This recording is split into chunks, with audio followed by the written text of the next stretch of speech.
अगर आप अपने लक्ष्य को पाना चाहते हो और अपने जीवन में सफल होना चाहते हो तो आपको हमेशा ही मोटिवेट रहना होगा, जिससे आप अपने लक्ष्य के प्रति हमेशा मोटिवेट और लगनशील रह पाएं।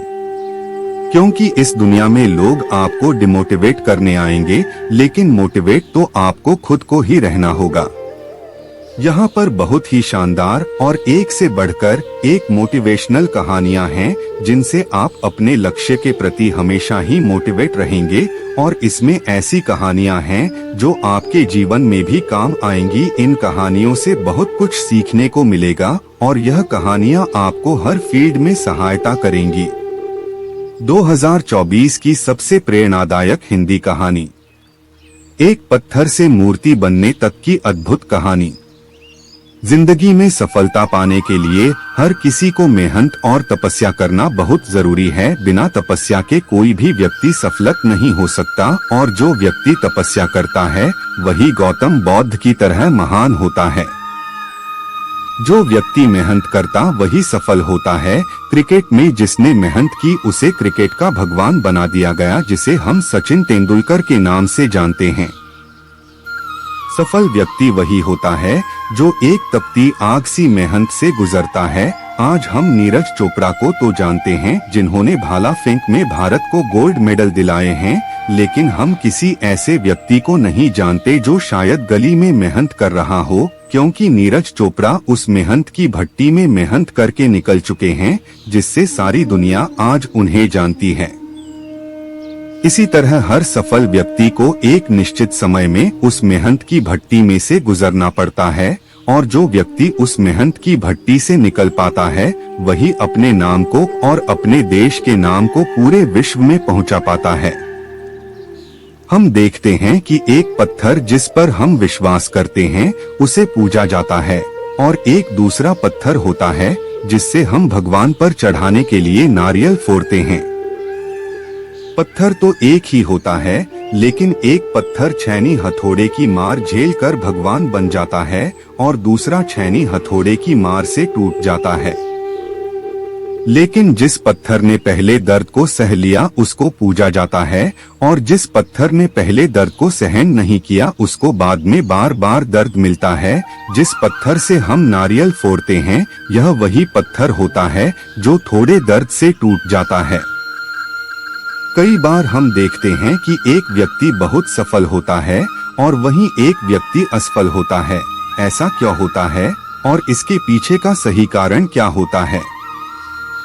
जो व्यक्ति सफल होता है उसे देखकर कई लोग ये भी बोलते हैं कि इसकी किस्मत अच्छी थी, लेकिन उसके पीछे का संघर्ष कोई नहीं देखता। और आज की कहानी उन्हीं लोगों के लिए है जो कहते हैं कि सफलता किस्मत से मिलती है। घर पर सभी लोग उस मूर्ति की तारीफ करने लगते हैं। वह लड़की उस मूर्ति की ओर देखकर कहती है कि यह मूर्ति दुनिया की सबसे सुंदर मूर्तियों में से एक है। इतने में उस मूर्ति से आवाज आती है, मैं तो सिर्फ एक मामूली पत्थर था, लेकिन पत्थर से मूर्ति बनने तक में मुझे बहुत सारी चुनौतियों का सामना करना पड़ा। क्या आप इस सफर के बारे में जानते हो? लड़की डर जाती है और बोलती है, नहीं। तब पत्थर अपनी कहानी सुनाता है। पत्थर से मूर्ति बनने तक का सफर।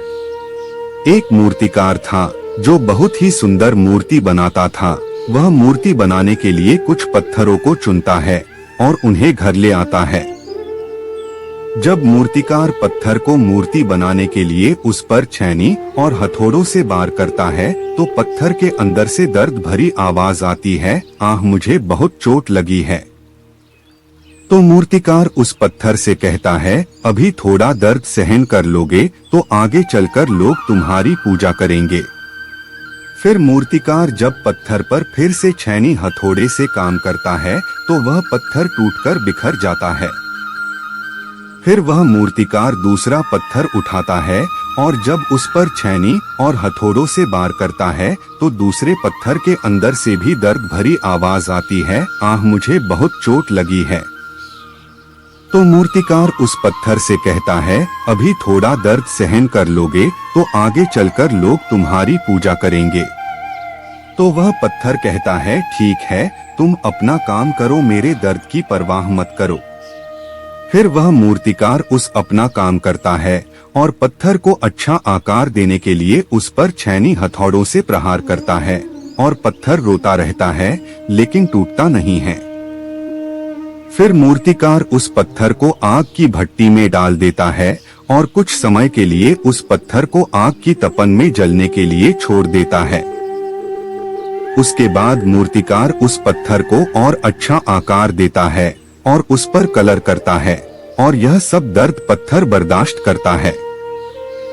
तब जाकर एक पत्थर मूर्ति बनता है और फिर कुछ लोग उस मूर्ति को खरीदने के लिए उस मूर्तिकार के पास आते हैं और मूर्ति को खरीद लेते हैं।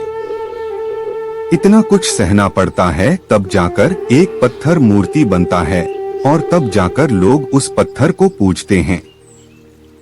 इसी तरह जब एक पत्थर को भी अपने आप की पूजा कराने के लिए छेनी हथौड़ों और आग की भट्टी में जलना पड़ता है, तो फिर एक इंसान को भी खुद को सफल बनाने के लिए मेहनत की भट्टी में झोंकना पड़ेगा। सीख। जिस तरह एक पत्थर को मूर्ति बनने के लिए तपना पड़ता है, उसी तरह हर इंसान को सफलता पाने के लिए मेहनत की भट्टी में तपना पड़ता है, तब जाकर ही सफलता मिलती है। ऐसे लोग मार्केट में बहुत मिलेंगे जो नेटवर्क मार्केटिंग के बारे में, किसी बिजनेस के बारे में या शेयर मार्केट के बारे में बोलेंगे कि हमने भी किया है और हो सकता है उन्होंने किया भी हो, लेकिन मेहनत की भट्टी में आते ही वह टूट गए हों और असफल हो गए हों। इसलिए हमें किसी की बात पर ध्यान नहीं देना चाहिए, हमें सिर्फ डट कर मेहनत करनी चाहिए।